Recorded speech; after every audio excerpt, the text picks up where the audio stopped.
Hello everybody, my name is Akiva Ben-Ezra, for any of you guys that don't know my name. Tonight what I'm going to talk about is crowdfunding. So you guys are probably wondering what is crowdfunding and how am I involved in crowdfunding. So tonight I'm going to talk to you guys a little about it. So crowdfunding, the official definition I got from our good old friend Google. Crowdfunding is a method of raising capital through the collective effort of friends, family, customers, and individual investors. This approach taps into the collective efforts of a large pool of individuals, primarily online via social media and crowdfunding platform, and leverage their networks for greater reach and exposure. So a couple weeks ago, before we got our wonderful videographer Avital, Simon was in charge of videotaping us, our speeches. And Simon had this very interesting contraption that he put his phone in. It was a cup, and it had a hole in there. And that was basically his tripod for the phone. So let's say Simon, for example, he gets sick of his day job here at Cisco. You know, the salary is okay, but you know, 9 to 6, and he has to travel every day from Beit Shemesh here. Let's say Simon over here wants to go out on his own and venture into be an entrepreneur and venture out into the business world. So Simon, he wants to invent this contraption that he made last time. But Simon, as every other person, needs some capital to do it. So instead of Simon going to the bank or asking some rich family and friends to invest in this, Simon says, I think this would be a good idea for crowdfunding. I need about $10,000 to build this first prototype. How about I go out to crowdfunding? So for example, Simon right now, he can go out and he can raise $10,000 through via everybody. Basically what crowdfunding is everybody's giving $1 or $2 or even more to fund one big project. They believe in the vision. So usually people, if they're building something like in Simon's case, they'll go out and they'll say, if you give us $10, we'll give you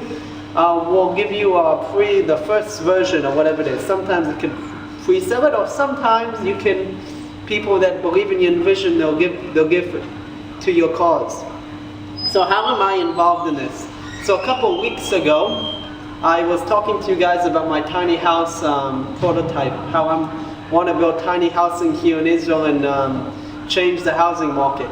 So I went out and I could get a loan from the bank, or there's some small business loans and stuff like that, but I'm not interested in it. So this week I finally decided the best option for me would be to crowdfund it. So what the first step is, you have to find a platform where people are going to invest in you. So what I'm offering is I'm looking to raise $30,000 to build the first tiny house on wheels prototype here in Israel, and I can take this tiny house all around the country and advocate to people the benefit of tiny housing and why it's important for the government to get on board and build smaller micro units and release land so we can change the housing problem here in Israel, because most of you in this audience do not own a house.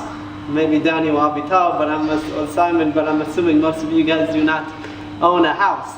Yeah, so I decided the best option for me was to crowdfund this idea. So what I did is you go online like most people, and I went online and I Googled the best platform. So as a non-profit, I found the best option was Cause Match. It's a platform that works with different social initiatives and non-profits. So I decided that. So now, after I found the platform, it's time to write some decent copy. So I brought on a colleague that's an excellent copywriter, and he wrote me excellent copy, and he found some nice graphics images. Now the next step is me getting a very nice video done. So I called up my videographer. Next Monday we're going to be shooting the video. And then once the video is live in the campaign, usually what you do is you usually reach out to some friends and family to donate before the campaign goes live. So the second the campaign goes live, people already see that there's some money in the campaign, and it will basically get people to give. Nobody wants to be the first person to give. So after I've done that, it's time for my PR person to go to work, and she's going to write about it on all these different websites such as the Times of Israel, Jerusalem Post, and get it out to the world. So to sum up, if you have a business idea and you're not interested in getting the traditional business fundings from the bank or from venture capitalist fund, you can go out and crowdfund it. So what I want to tell you guys, if you have an idea or a vision and you don't want to go through the traditional ways of the bank and stuff like that, crowdfund it. So hopefully all of you guys, if you guys have a vision, go out and build it via crowdfunding. Thank you.